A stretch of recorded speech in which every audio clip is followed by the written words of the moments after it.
My name is Donna Gerson, and I am the Associate Dean in charge of the Career Strategies Office here at Drexel University, Thomas R. Kline School of Law in Philadelphia. Finding a job is challenging no matter what, and looking for a job outside of the Philadelphia area is absolutely possible. And the graduates that we have for you to hear from this evening are living proof. I have advised students who have found jobs in Florida, New Hampshire, and Nevada, Texas, Georgia, Hawaii, Indiana, California, and beyond. It definitely takes planning. And you need a strong pit crew like the Career Strategies Office here at Drexel to help you win the race. But it's doable with the right resources and a strategic plan. So I'm so thrilled to have a panel of experts to speak to you. And one of the resources that is at your disposal is found on Lexus. And so we have Melissa Gorsline with us this evening, who is our Lexus representative, an expert in the field, also an attorney, who's going to walk you through some of the highlights on Lexus to help you find that job outside of Philadelphia. Melissa? So I'm going to show you a couple quick things. On Lexus Plus, you have the ability to search for alumni through our directories database. And this is a simple search that I just structured here, where I looked for Drexel Law or Drexel University Thomas R. Kline School of Law, or I did a little fancy search here. I added Drexel within 10 of law, ran the search, and then I went to our directories. And from here, you can find all sorts of ways to narrow this down. You can look for alumni based on practice area. You can look by location. So you can really hone in on trying to build your network, reach out to folks that are affiliated with the law school, and try to start, like I said, start to build that network. The other resource that you have, and this is actually outside of Lexus, this is called Martindale. Martindale gives you the ability, as you can see right here, it's martindale.com. You can search by alumni here as well. And in Martindale, you can also search by practice area, size of firm. So you have a lot of flexibility on this site as well. Once you've landed your interview, there's a couple of things you want to do on Lexus to help get prepared for the interview. So one of the things you can do is search your firm. And I'm going to just quickly, and I have a document that I shared with Dean Gerson with all of these searches. So don't worry if you're not getting this all down right now. But when you search your firm, a couple of places to look. One of the places you want to look is some of the recent cases, some of the recent decisions involving the firm where they were counsel of record. So you just search your firm, come to cases, and off to the right-hand side, you can sort newest to oldest. The other places I would look, and this is probably my most favorite place, is looking at the legal news. And again, once you come here, you can sort off to the right, newest to oldest, because you don't necessarily want to read every single article under the sun about the firm. You want to see the most recent happenings with the firm. And sometimes you can get a lot of insight here as to, has the firm acquired some practice areas, some practice groups? Are there changes happening in the firm, whether it's personnel or otherwise? You can get some really good insight about the firm via the legal news. Lexus has the largest collection of that, so this is a good place to go for that type of research. Last but not least, if you have an idea as to who you're interviewing with, there's a tool on Lexus called Litigation Profile Suite. And it's right here. If you go under this little, it looks almost like a Rubik's Cube. You click on this, you grab Litigation Profile Suite from here. You select attorney, type in the name of the attorney that you're interviewing with, and just simply click search. It creates a profile of that attorney. And here's a list of all these different Thomas Klines, but I'm looking for a Thomas Kline from Kline Inspector. So I can select my attorney that I'm interviewing with, and then you're going to see this bevy of information about this attorney. So you get a quick snapshot, but then again, I can look at the attorney's docket. So what cases is the attorney involved in currently? Some of the decisions involving this specific attorney where he or she was counsel of record. But again, legal news. This is a great place to go to see what's going on with this attorney in the moment. And it gives you, I feel like this is a nice thing to do before an interview, because it gives you, I think, a strong foundation of what this person is all about, what the firm is all about, so that when you're in the interview, you can ask really strong, substantive, intelligent questions, and you're just more comfortable in the interview. So the interview becomes more of a conversation rather than a Q&A. So those are some of just my quick tips Thank you so much for having me, Dean Gerson. I hope this was helpful to everybody. Anything I can do, just let me know. Thanks again. So now we're going to go to our alumni panelists who are going to answer all of the questions you're probably curious about. So we have Joseph Benza, Gloria Steinberg, Richard Schreiber, and Elizabeth Bertolino. And so what I want to do just to kick it off is to ask each of you to introduce yourselves briefly and say a few words. So can we start with Joseph? Sure. Hi, everybody. My name is Joseph Mensa. I graduated from Kline School of Law, the class of 2013. I currently live in the borough of Queens, New York City. I don't know if you can hear the sirens in the back. I work as an associate at Wilson Elser, and I'm on the Employment and Labor Law team. My name's Gloria Steinberg. I graduated also in 2013. I now live in sunny Seattle as the chair of the IP transactions and trademark practice at Hunt Santos, headquartered in Seattle. I'm Elizabeth Bertolino. I graduated in 2019, so recent grad. I'm in San Francisco. I practice plaintiff personal injury and mass tort at the Veen firm. Hi, everyone. My name is Richard Schreiber. I graduated in 2016. Feels like yesterday. I live in Orange County, California. I'm currently an associate attorney at Burke Williams and Sorensen, and I practice labor and employment law, mainly serving public entities. So each of you found your positions in different ways. At different times and under different circumstances. And I know each of you has a story to tell about how this process happened. So can you start us off, Joseph, with your path to this position in New York City?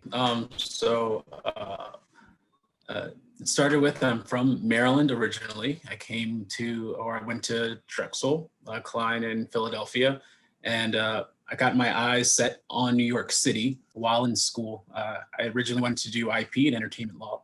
And when I was invited to the trial team at Kline, I realized I actually wanted to be a litigator, which came in my third year.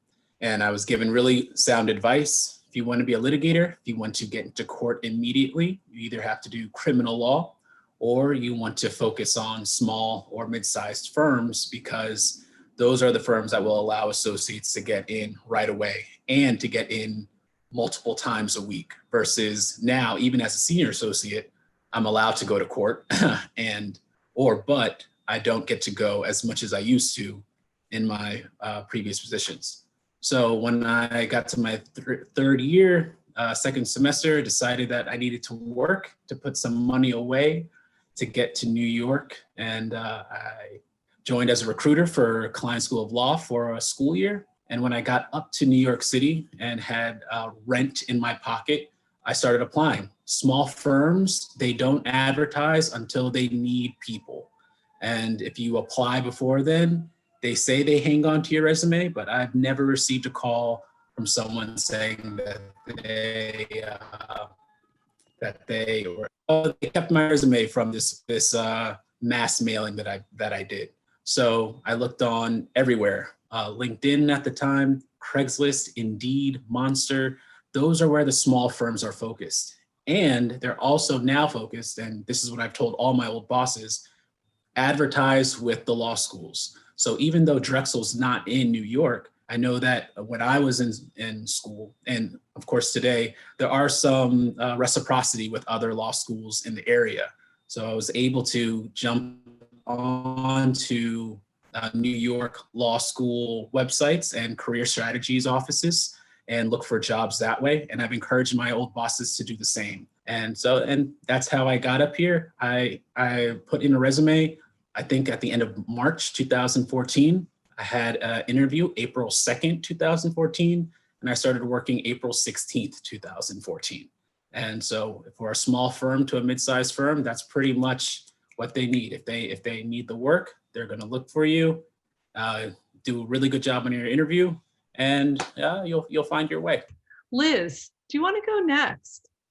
Yeah, I actually have a lot to piggyback off of what you said, Joseph, because I went in thinking I wanted to do antitrust, maybe contracts.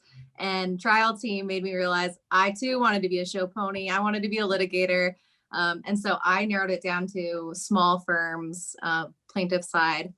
And I also used Reciprocity. So I used Reciprocity for my 2L summer job. So what I did is I gained Reciprocity through Santa Clara Law School, which is a law school around the Bay Area, around the same size, around the same rank as Drexel. And so I knew their employers that were on their job site would be looking for someone like me. You know, like if I went to Hastings, they might be looking for someone more from a top tier law school. So I was able to target these smaller law firms like that. And so I got a summer job in the Bay Area. And then during that summer job, every single networking event, and I mean every single one, I was there and I was in a suit. And even though everyone else was not in a suit, I was in a suit and I was talking and I was making sure everyone knew my name and at least 5 people would at least remember my name. And then by the end of it, that's how I got my job, was at one of those networking events. One of the employers said, oh, you know, if we ever want a first year, we'll let you know.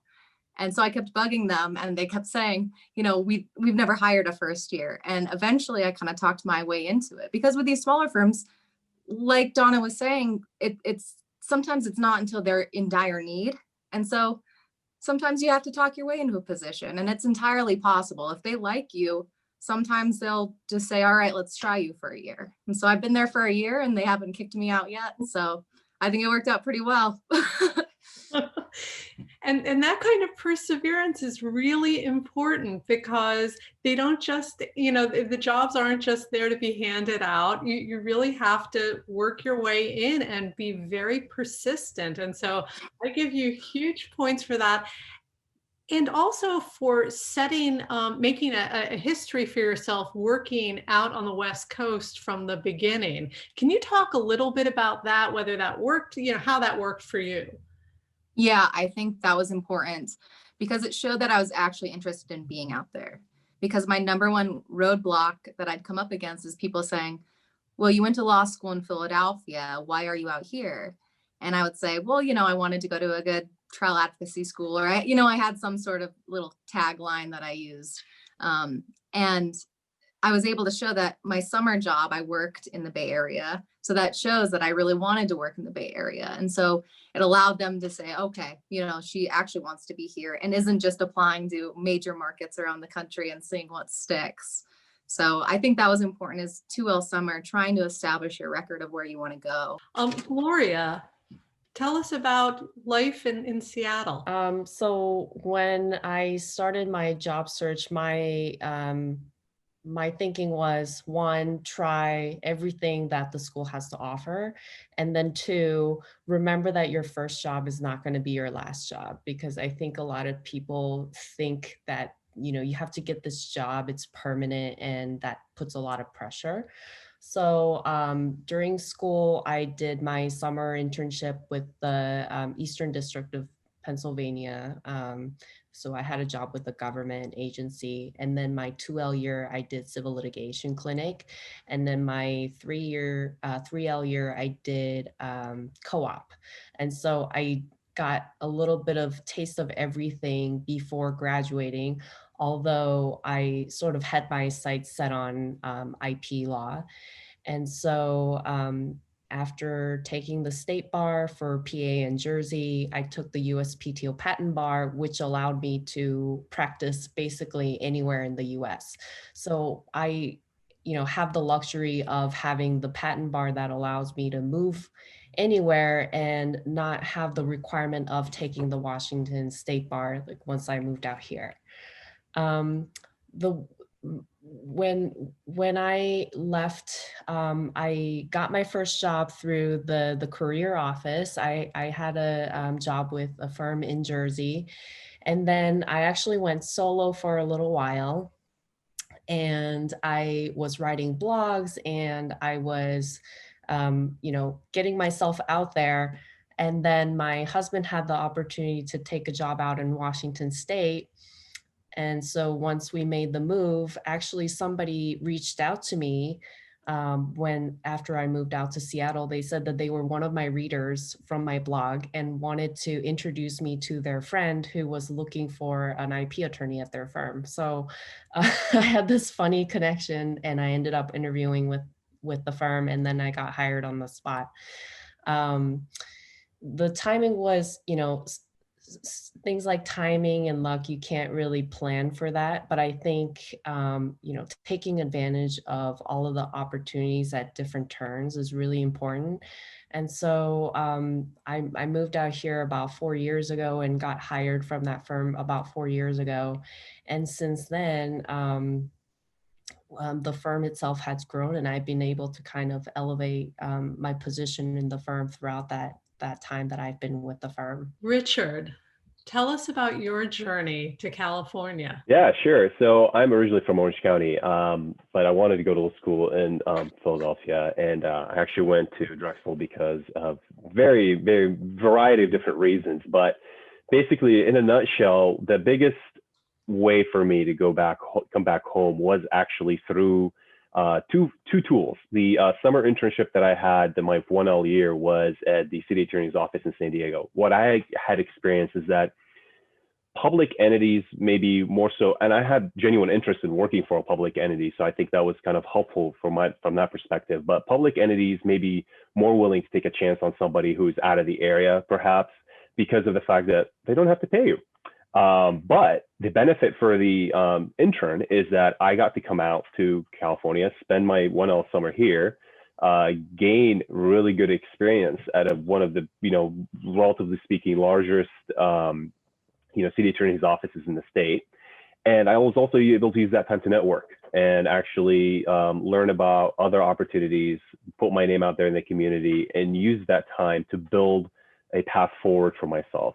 The biggest thing for me was, because of my internship, I was able to kind of work in relationships where I was able to come back my 3L year and do a co-op with the city attorney's office. And I had a little bit of unconventional path, so I think I need to kind of explain that a little bit. I started off in the 2-year program with Drexel, and I actually switched over to the 3-year program after my first semester.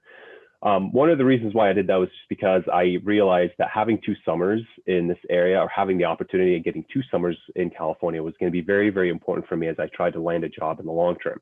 And so the spring semester of 2016 was actually my first semester of my 3L year, because I graduated in December. Where I'm going with this is that during my co-op, I was actually able to take that time and piggyback on some of the other tools that everybody talked about, the Simplicity or Reciprocity with Loyola Law School, which is here in Southern California, to find a summer associate position with a firm in Fresno, which is in Central California.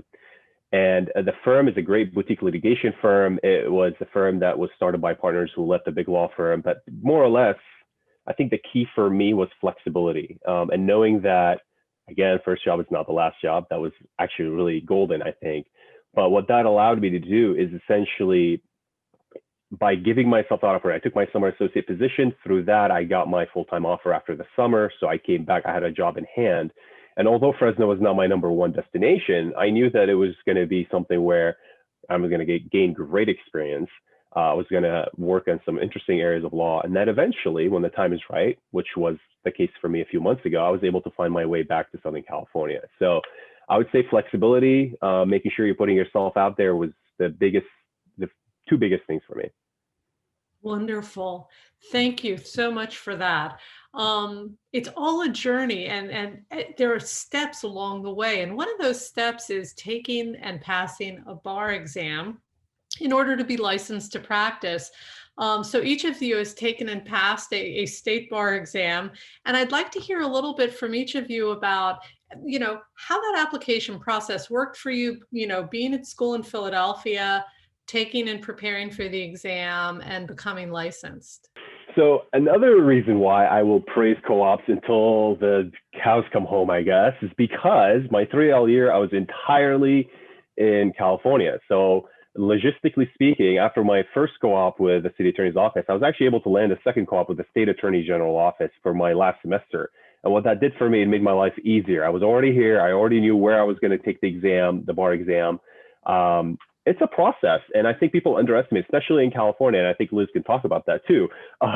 It takes a while in California. There's so many things. I don't know about other states, but I'm sure they all have their complexities. But it wasn't just the bar exam. It was like your character fitness application. It was making sure that you got all your background stuff, making sure you get fingerprinted. And it was just a long process in that sense. And the earlier you start, the better off you will be, because there isn't a shortage of things that stress us out in life.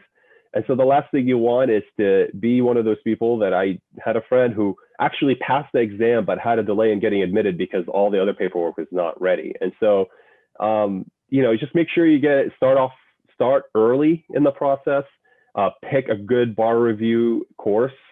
I'm not going to advertise any specific course, but pick a course. You do more than 90% of whatever work you have to do, you'll be fine. But I think just the key is to start early, organize, and make sure you're prepared. And, it's not just a one step, it's everything coming together. I definitely agree with Richard about planning ahead.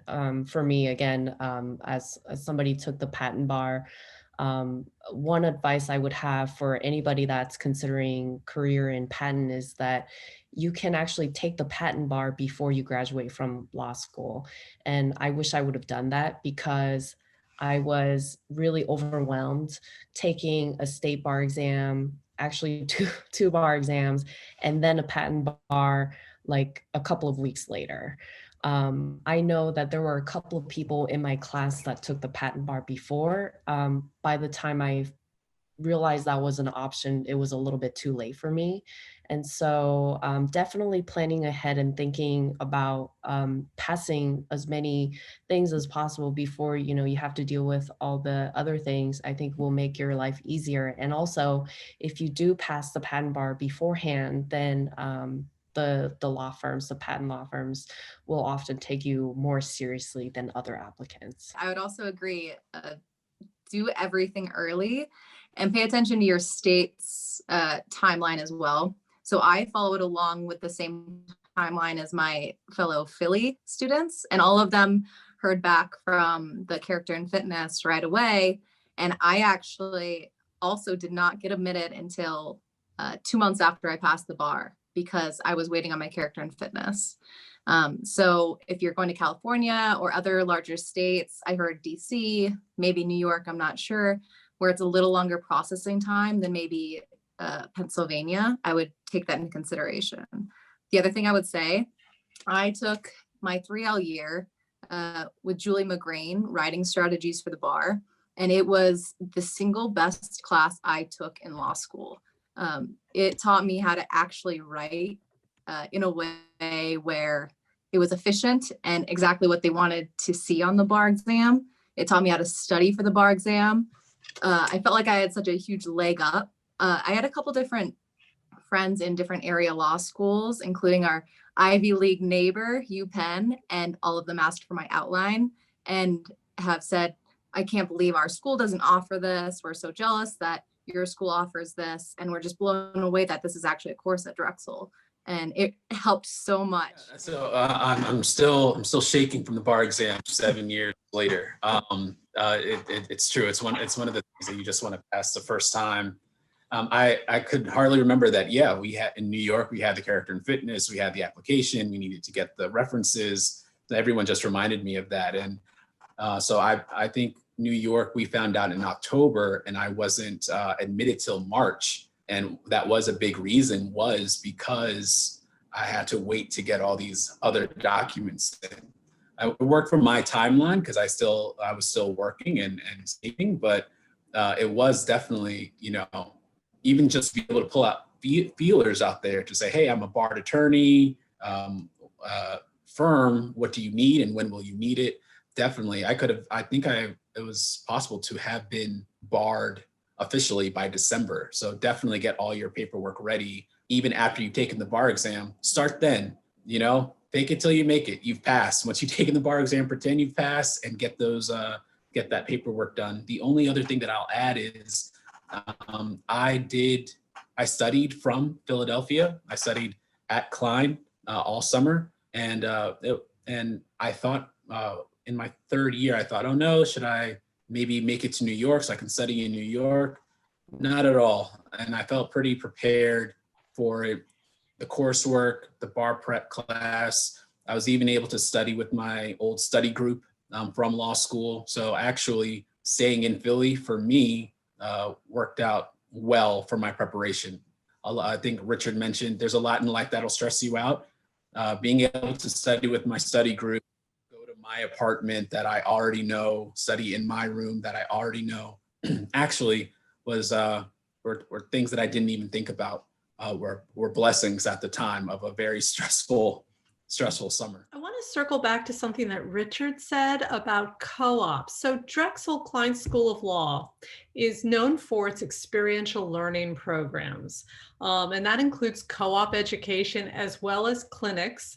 So I wanted, Richard, you mentioned that you spent co-op out on the West Coast, meaning that you created your own co-op experience. Can you talk a little bit about that? And can anyone else on the panel sort of amplify if you also had that experience? Yeah, I think the biggest point was the school already has the platform. I mean, almost every law school nowadays, they say they have an externship program of some sort that's available where students can go intern or clerk somewhere and get credits. I think the Drexel difference is truly that the co-op aspect of it allows us to get a lot more credits, to work more hours in a week and get more commensurate credits, which makes it where you can do distance learning a lot more flexible and a lot more realistic. And the platform already being in place, meaning that the professors that run the program are extremely supportive, super willing to help out with the process of identifying with the prospective employer what steps need to, what evaluations, what kind of assignments, what is it that the co-op student needs to experience. So from that perspective, for me, finding the finding my summer internship with the city attorney's office helped me build those connections. And then I was able to use those connections to essentially make it into a co-op into the following semester.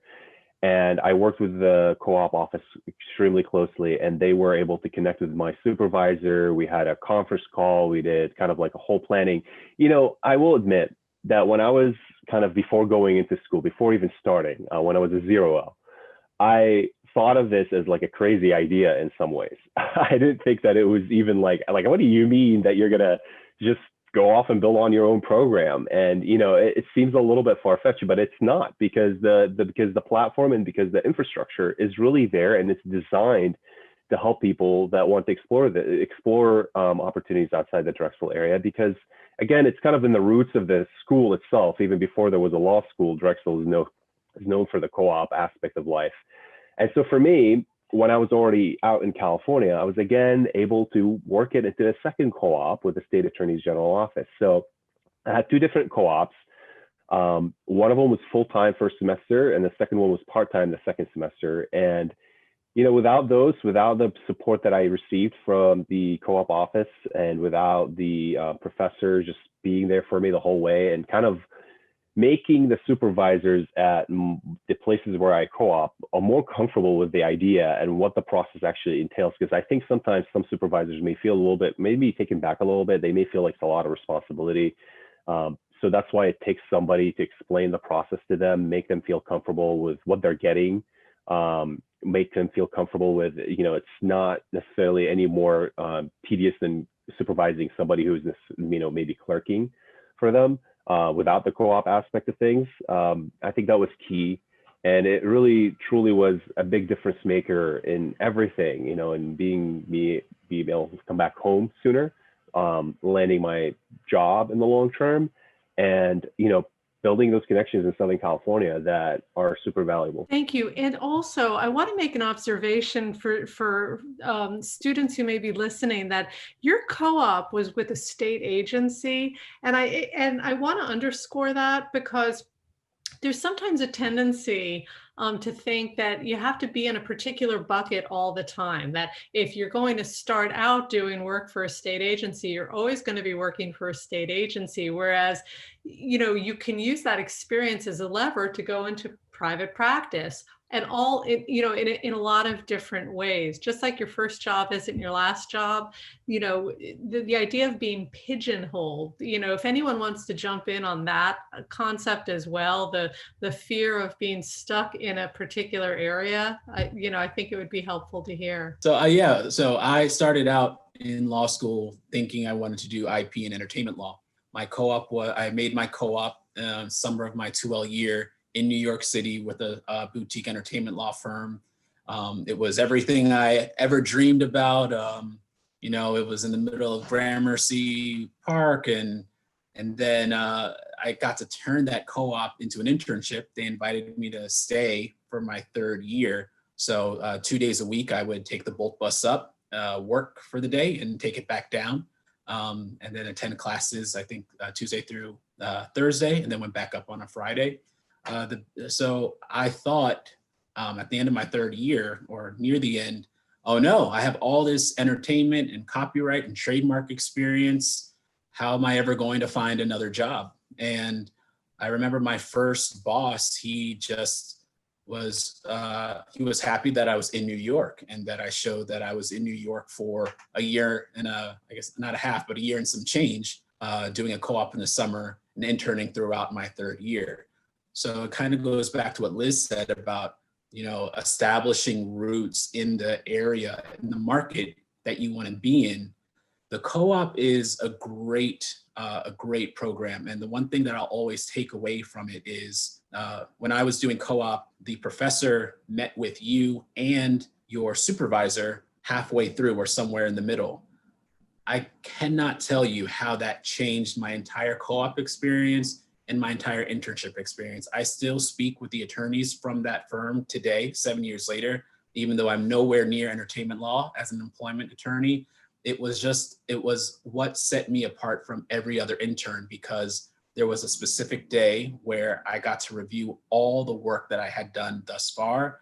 And from that moment on, every attorney in the firm was turning to me to do things. And the co-op provided that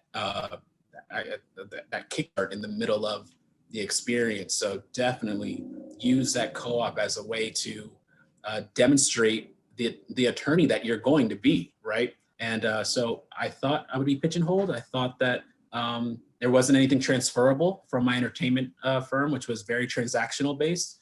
But each and every job that I've had since, I've used things that I've learned at that firm to be a better attorney that I hope I am today. I completely agree with that. Like for me, when I did co-op, that was actually the point where I was like, yes, patent law is really right for me, and this is in fact what I want to do. But I think that the co-op experience is really like what you make of it, because like Joseph, I actually ended up staying longer with the law firm after the co-op was over. So I was still kind of working there part-time. But, I've had friends who were at their co-op and they ended up doing completely, something else. So I don't think that it's limiting. And to me, I think it would be crazy not to try it, because as Richard pointed out, the school has this really wonderful platform. You basically just need to, say like, yes, I want to do this, and then go through the process and figure out how much you want to make of it. So I actually went to Drexel as an undergrad, and when I was an undergrad, I did not do co-op. So when I went to law school, I told myself I have to do co-op, and I'm really glad that I did. I wanted to move on and talk about really specific tools. So when I think about job searches, I think that there are a lot of tools at your disposal. I like to think of like the somebody, a handyman showing up, or a handywoman showing up with a box of tools. The tools are research, like on Lexus. It's networking, it's Reciprocity, it's the BYU Job Bank, bar associations, informational interviews, alumni contacts. Can somebody talk a little bit about bar associations and how those have been helpful to you. So when I was talking earlier about the networking events I attended, it was mainly through the San Francisco Bar Association.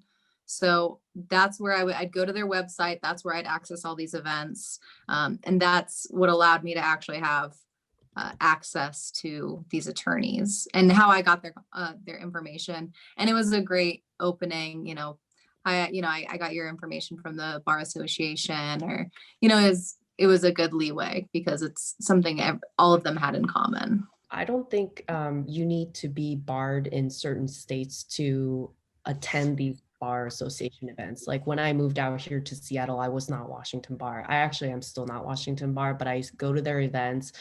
Sometimes for CLE reasons, those credits can be transferable. And some events are like Korean American Bar Associations that are Washington chapters that I am part of. So it's not like really state specific events. You can still connect with other attorneys in some ways. And I am not really big with networking.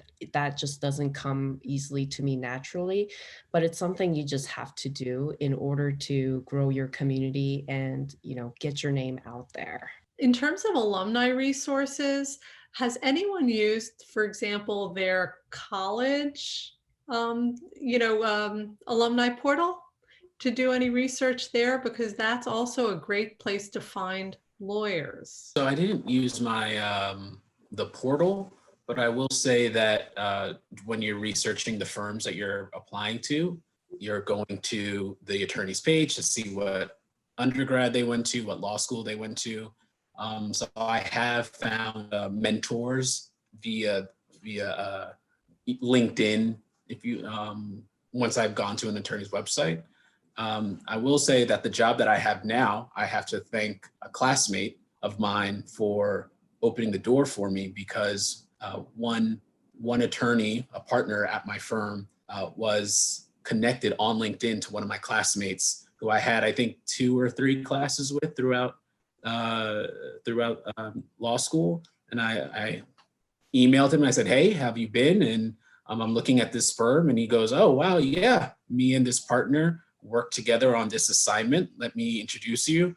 And I work at Wilson Elser today because of doing the research, finding out who's on LinkedIn and who's connected to somebody that I know who's an alumni of the Kline School of Law. There's one more thing I think that I want to mention, and I don't know if anybody mentioned recruiters, but there are recruiters on LinkedIn that I've been contacted by before for different positions, and I think it's really important to talk to some of these recruiters, because even if they're reaching out to you initially, or you're reaching out to them initially for a job that might not work out, if they know you and you get to see what kind of job bank that they're working with, they might be a great resource to you to come back later.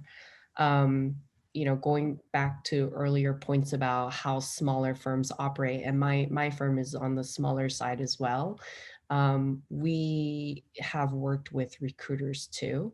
And so that might be something that students can think about. Because I just forgot, but it's one of the places I got most of my job offers. If you're involved in mock trial, moot court, or any sort of extracurricular activities, don't look at that just as like a experience thing. Look at it as a potential job opportunity, because every mock trial I went to, I would go up after the mock trial was over and introduce myself to the judges. And that's where almost all of my job offers came from. So, and the competitions, whether you're in moot court, whether you're in ABA, whether you're in mock trial, they're all over the country. So it's a really good opportunity.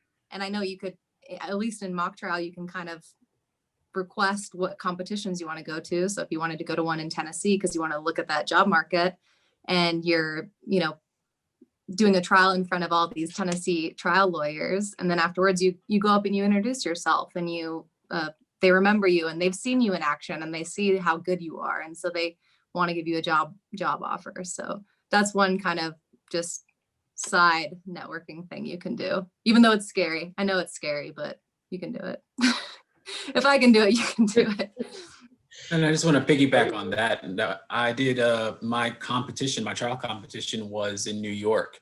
And I think being able to I competed in the Fordham law school competition for all these New York-based firms, but it was huge. And to say that my partner and I won the Fordham competition I think it was like instrumental in showing that not only do I want to be, I can have to slide that in there, right? So you never heard me say that before. But I think it was instrumental because not only am I there, but I can compete with your New York students who are also already getting a New York law education. Just something, because you asked, something comes to mind about this, Donna. I think the biggest thing is that, as you mentioned, there's so many resources that are obviously available. I think at the end of the day, it's all about how much work you put in as far as utilizing those resources. I think for me, at least from my personal experience, I treated trying to find a job as a job in itself, meaning that on weekends where I was, I didn't have necessarily a lot of schoolwork, which happens every now and then. I would really spend like an entire Sunday applying, preparing cover letters, preparing, just searching firms, created a spreadsheet with potential firms that maybe didn't even have a certain position available right now, but something maybe I would want to revisit in a few months. And I even would prepare cover letters for those positions, even though they weren't necessarily ripe. So I just, I think sometimes we get caught up with, we do have so much resources at our fingertips, but, at the end of the day, if we don't put in the work and treat it like a job, you're not going to find a job. So, just to put it in an honest, curt way, you got to be willing to put in the work to find the work. That's really true. I think all of us have done that. Like, your job is to find a job. When you're studying for the bar exam, that's your job. You have to study for the bar exam. Since this panel is about, practicing outside of Philly, I think the other thing that I want to underscore, and it's something that everybody touched on, is really location, location, location. Like, for me as an IP attorney, I have to be mindful of where my work will be. So when I practiced in Philly, there was a really good tech scene there. And obviously out here in Seattle, there's Microsoft, Amazon. So there's plenty of tech work. So the other place I would potentially move to is obviously the Bay Area. 4 years ago, if my husband had asked me to move to some other place that didn't have as much of a tech scene, I don't know if I would have been as enthusiastic about moving. So definitely planning ahead and really thinking about whether there's going to be work out there for you is really important. And I think all of us are kind of living testament of that. So I'm going to end with a question for each of you. It's the tip to your younger self. Now you are older and wiser. So if you could go back in time, what would you tell your younger self, either when considering law school or as a new first-year student? Well, I think you know what mine is take the patent bar before. I think for me, it would be to maybe be more willing to experiment while in school, meaning experiment in different types of positions. And what I mean by that specifically, not necessarily so much as practice area, but as much as looking at whether you want to do litigation or transactional work. The right time to explore those horizons when you're in school, not after you finish. I think that I did do that unconventional thing where I did litigation for a year and I actually did transactional work for a little bit after, only to realize that I'm kind of like maybe a hybrid person where I like a little bit of both of my life in some ways. But I think that in many ways, it would have been very helpful for me to know that right off the bat, because, in some ways it can slow down your career progression if you jump between those areas. And not so much practice area. I think we all can agree that skill sets, black letter law can really cross so many different boundaries and things. But in life, there's like, you have your litigation attorneys, you have your transactional attorneys, you have your regulatory attorneys, and typically people that do one don't necessarily do the other. Typically, that's not necessarily true all the time, but typically that's the case. And I think if I could go back in time, I would have wanted to maybe experiment a little bit with doing like one of each while I was in school, just so that way. And again, the co-op is a great way to be able to do that. Just so that way I kind of already have all the experience I wanted to have, and I know exactly what I want once I got there in the real world. For me, and I say this to all like incoming 1Ls, one, your grades, your grades, your grades. That's the first thing I wish I would have told myself. I'm very lucky to have, I think, an entrepreneurial spirit, and I think it's a spirit that Drexel specifically encourages, that Kline School of Law specifically encourages and helps foster. Well, but it would be nice to, not stress about things that don't need to be stressed about. So I would say grades, grades, grades. Why? Because when I look at some of my classmates, and we're all doing pretty well now, I'm very grateful for that too, that my classmates, the class of 2013 is doing very well. But it kind of decides what your options are for your first year summer. So if you want to be able to touch on all these different things, like Richard's saying, if you have great grades, it opens up the world to you, right? And I'm not saying that to scare you, because living testament that if you're not all the way on top, you'll still make it. But I would tell my younger self, that would be the first focus, because like we're saying here, everything is going to be transferable for your career. So you might as well give yourself the best leg up to start a very successful one. This is my first. Take as many skill-based classes as you can. Drexel offers a lot of, litigation drafting, contract drafting, trial advocacy, so many different skill-based classes that I really didn't hear at other schools. And they really are helpful for, even your summer internships. If you've done a complaint for your professor before you've done a complaint for your boss, it makes a big difference. And I guess the last thing I'd say is it's worth it. When I was going into law school, I got a lot of discouragement. A lot of people tend to really like to discourage people out of the field of law in general. And I've only been practicing for a year, but it's incredibly fulfilling, and just hang in there, and it's worth it. Liz, Gloria, Richard, Joseph, thank you so much for your time and for your tips and ideas, and for seeing you succeeding out in the work world. That's it for this Career Explorations. We're going to be coming back to you in January with some new segments, so stay tuned. And in the meantime, everyone, stay well, stay safe, and thank you again. Take care.